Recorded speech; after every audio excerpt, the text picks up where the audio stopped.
The year is 2025. The world watches with bated breath. A plume of smoke rises from the Ukrainian steppe.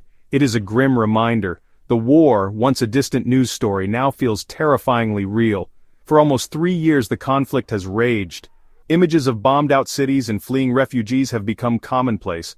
The world is weary, yearning for peace.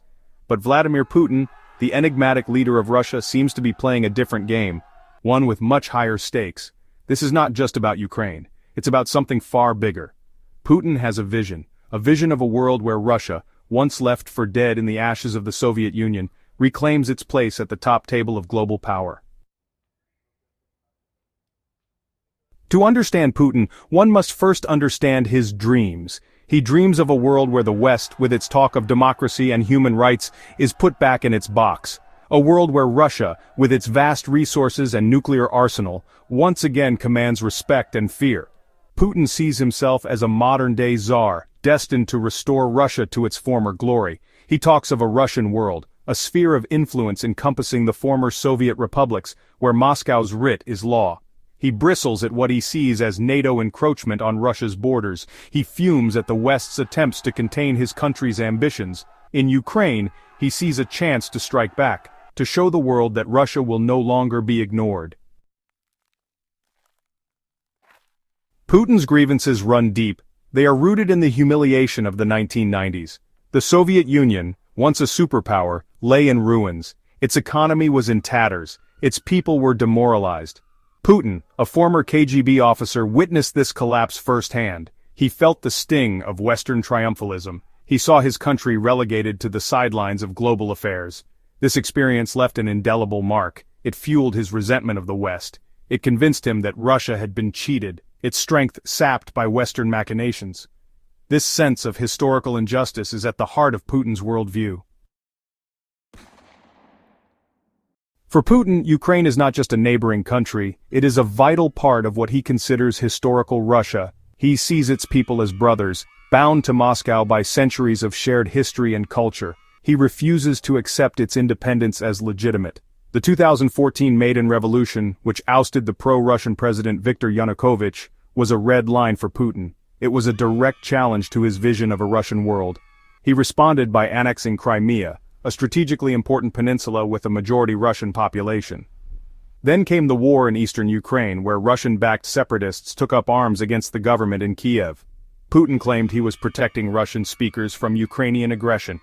But his true goal, many believe, was to destabilize Ukraine and prevent it from ever joining the Western fold.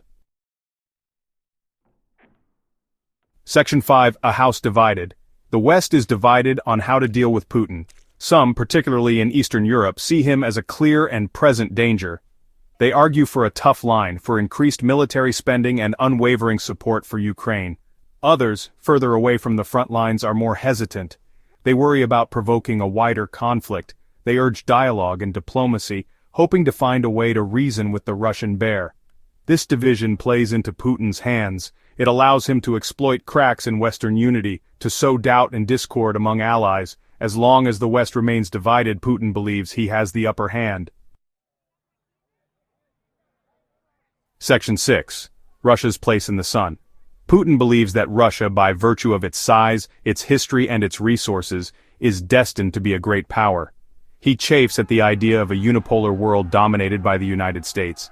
He wants a multipolar world, where Russia has a seat at the table and a voice in shaping the global order. He has found common cause with other authoritarian leaders, such as Xi Jinping of China. Together, they seek to challenge the Western-led international system. They promote an alternative vision, based on national sovereignty and non-interference in the internal affairs of other states. This is a direct challenge to the liberal international order that has prevailed since the end of the Cold War. It is a world where might makes right, where international law is weak, and where human rights are often trampled underfoot. Section 7. The Trump Card. In 2024, the world watched in disbelief as Donald Trump, the former U.S. president, returned to the White House. Trump, who had always expressed admiration for Putin's strongman style of leadership, had promised to improve relations with Russia. Trump's election sent shockwaves through Europe.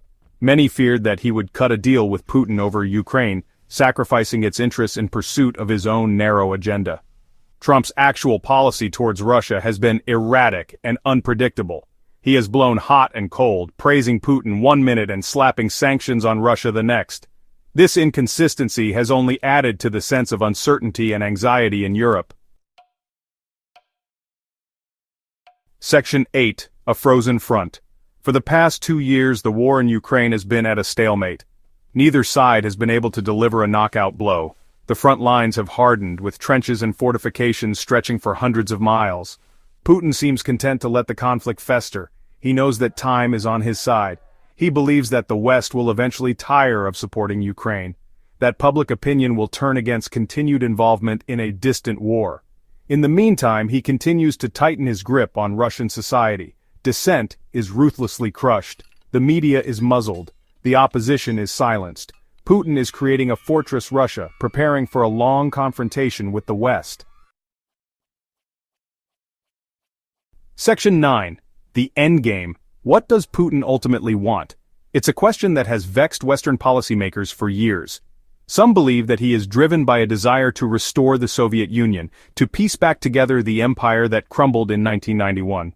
Others argue that his ambitions are more limited, that he is primarily interested in securing Russia's sphere of influence in its near abroad, preventing former Soviet republics from drifting towards the West.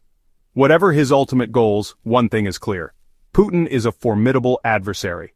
He is ruthless, calculating, and patient. He's playing a long game, one that could reshape the global order for decades to come. The world ignores him at its peril.